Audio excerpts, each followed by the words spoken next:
To communicate using a language, knowing grammar and vocabulary isn't enough. Communication is actually a pretty complicated process. We don't just listen to the words someone says. We also use the context, our relationship with that person, their facial expressions, gestures, tone of voice, all kinds of information to predict what they're trying to say and understand their words accordingly. What does "that's great" mean? Without context and without hearing the tone of voice, we can't really tell what the person means. That's great. That's great. I dropped ice cream. Oh, that's great. In Japanese, someone says baka. They might be insulting you, or they might be saying they fell in love with you. Baka. Baka. They give you completely different impressions. So, what is my point? My point is, communication requires more than just what you say. How you say it and the context in which you say it also matter.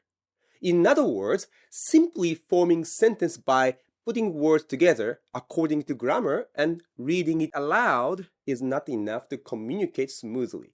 When we communicate, we don't process every word in isolation. We already have some idea of what the other person is likely to say based on the situation, and we use their tone, facial expressions, gestures, and other cues to understand what they mean. So even if your sentence is grammatically correct and every sound is pronounced clearly, if what you say or the way you say it is very different from what the listener expects in that situation, they may still have trouble understanding you. That's why learning a language isn't just about learning how to construct correct sentences. You need to nurture a kind of the linguistic brain so you can respond to what the other person say. Of course, developing the kind of linguistic sense that native speakers have takes a very long time. But there are two things you can keep in mind to make communication in Japanese a little smoother. First, give some context before getting to the main point.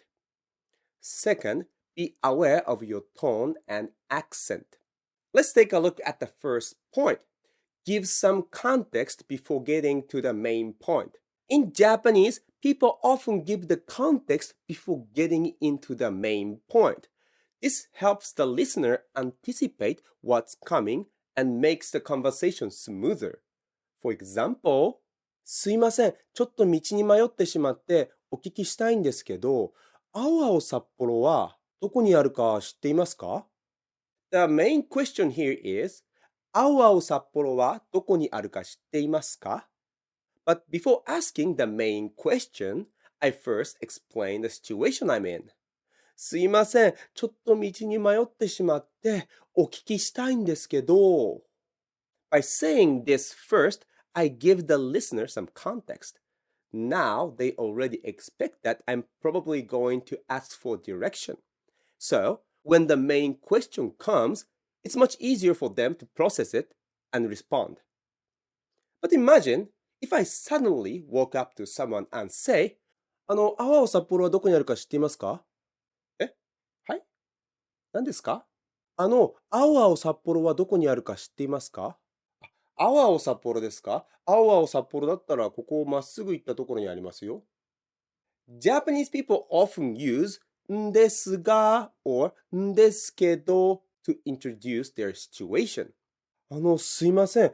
ちょっと携帯を落としてしまって、ここら辺に落とし物センターってありますか？すいません。3人で予約まだしてないんですけど、今入ることってできますか？ Here's another example. かなめさん、ビーズのライブのチケットはどうですか？え、ライブのチケットですか？はい。どうですかってどういう意味ですか？いりますか？すいません。どういうことですか？だから、ビーズのライブのチケットはいりますか？くれるんですか？はい。なんでですか？いや、1枚余ってるんですよ。There's no mistake in the grammar or pronunciation, but the problem is that I have no idea what the person is getting at. ビーズのライブのチケットはどうですか? I mean, do you want me to evaluate the ticket? Are you asking me if it's good or not? Or you want me to buy it? Or you're just giving it to me? I don't know what you're talking about. But if you give me the context first, like, かなめさん、ビーズのコンサートのチケット1枚余ってるんですけど、もしよかったらどうですか? The meaning is much clearer. But context isn't the only thing that matters. The way you say something, your tone, and the accent also matters a lot. In fact, if the accent and the tone are right, you don't even have to pronounce every sound clearly. For example, when a customer speaking to a clerk in a store, the customer says, pointing the finger, すいません、これいくらですか? If they're a native speaker, they would probably understand what this customer is saying, even though what this customer actually said was unclear. This customer said, すいません、これいくらですか? これいくらですか? He intended to say, これいくらですか? But instead he said, これいくらですか? これいくらですか? This is still understandable because under the context when the customer is pointing finger at one product saying これ it sounds like he's saying これ even though he didn't say れ これ and he said いくらですか? いくらですか? いくらですか? He didn't say いくらですか? He said いくらですか? He didn't say ら He didn't say で いくらですか? And it sounded like he was saying いくらですか? We can still recognize the sound because he was saying it in the right tone. When you say いくらですか, you place accent on the first molar い. So いくらですか? The tone or the melody becomes like this. Ta ta ta ta ta ta. Ta ta ta ta ta ta. I say いくらですか? いくらですか? いくらですか? いくらですか? So even when I didn't pronounce each sound very clearly, in that situation, people can still understand what I'm saying. In other words, even if you articulated each sound clearly, if your tone and accent are too different from what they expected from you, then they may not understand what you're saying. Instead of これいくらですか? If you say これいくらですか? これいくらですか? Then the clerk might pause at first. これいくらですか? What did you say? これいくら? You're saying これいくらですか? Okay. Now I understand what you're saying. Even though I articulated each sound, これいくらですか? But the melody is not what this person expected, so they still may fail to understand you. So, if you say something in the right context, with the right tone and gestures, in some cases, you can actually omit a lot of sounds.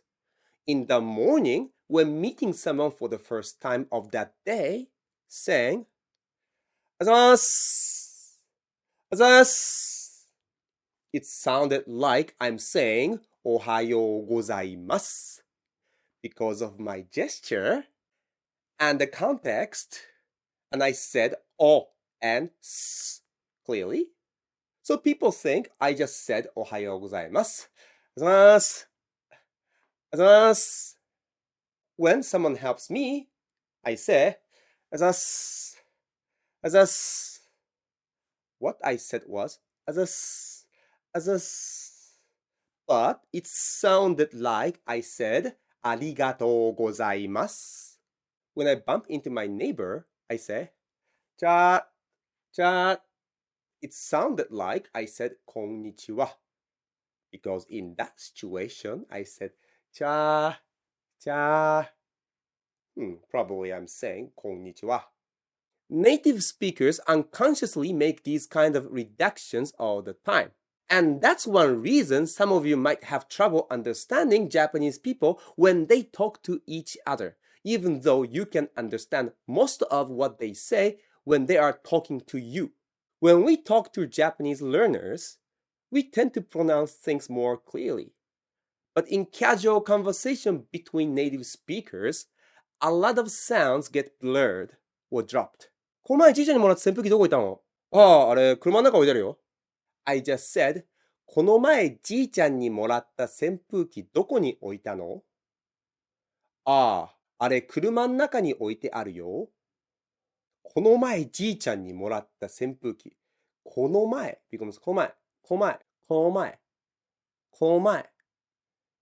じいちゃんにもらった、じいちゃんもらった、じいちゃんにもらった、じいちゃんにもらった。この前じいちゃんにもらった扇風機どこ行ったの？この前じいちゃんにもらった扇風機どこ行ったの？この前じいちゃんにもらった扇風機どこに置いたの？ああ、あれ車の中に置いてあるよ。ああ、あれ車の中に置いてあるよ。If I said this with a completely unnatural accent and tone, these reductions would make it almost impossible to understand. But because of the accent and rhythm give you some clues about what I'm saying, native speakers can fill in a lot of the missing information. I'm not saying that you have to speak with a perfect accent to be able to communicate. But accent, rhythm, and tones are some of the cues we use to recognize words and expressions. So sometimes an unexpected accent can cause confusion even when each sound is pronounced clearly. If you want to know more about Japanese pitch accent, you can take a look at this video. So remember, it's not only what you say that matters, but also how and when you say it. Context, tone, rhythm, and accent all help the listener understand what you mean. In other words, learn the language through dialogues, text, audio, which provide context. Don't use applications which treat language like a puzzle. Materials with lots of dialogues and example sentences are ideal because they show you not only how words and expressions are used, but also how people speak in different situations. To become fluent in a language, you need to accumulate experience with that language. It's almost like growing up all over again in a new linguistic environment. It's like you are now reborn in the Japanese linguistic world. To develop that linguistic brain, you need to read and listen, not just to isolated sentences or words, but to texts, dialogues, conversations in context. That way, you start to see the patterns, how one is supposed to speak and respond in a particular situation. When you get the pattern, you will find yourself responding without thinking. You can use our course. We have situational Japanese, beginner Japanese, or free courses. Or you can watch TV shows, anime, or films. The problem with those shows are that they don't always show you everyday conversation. I mean, watching Dragon Ball won't teach you how to react at a convenience store or make a reservation at a restaurant. You need to absorb the kind of Japanese that people actually use in the situation you're likely to encounter in real life. The more examples you hear, the more patterns your brain picks up. Eventually, you don't have to stop and think about the grammar or translate everything in your head. You start to know how you should respond and behave in a situation. And I think that's what becoming fluent really means. It's not just knowing a lot of Japanese, it's having real experience with Japanese that you can actually react in Japanese. If you can react in Japanese, which means you're now fluent in Japanese. 第一章、目覚め。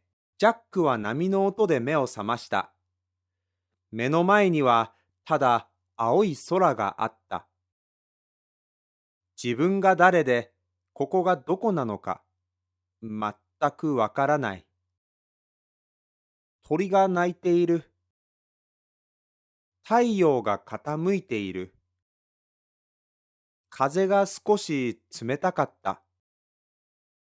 若者が一人やってきた。大丈夫ですか？多分、多分、怪我はありますか？いえ、特に痛いところはありません。多分大丈夫です。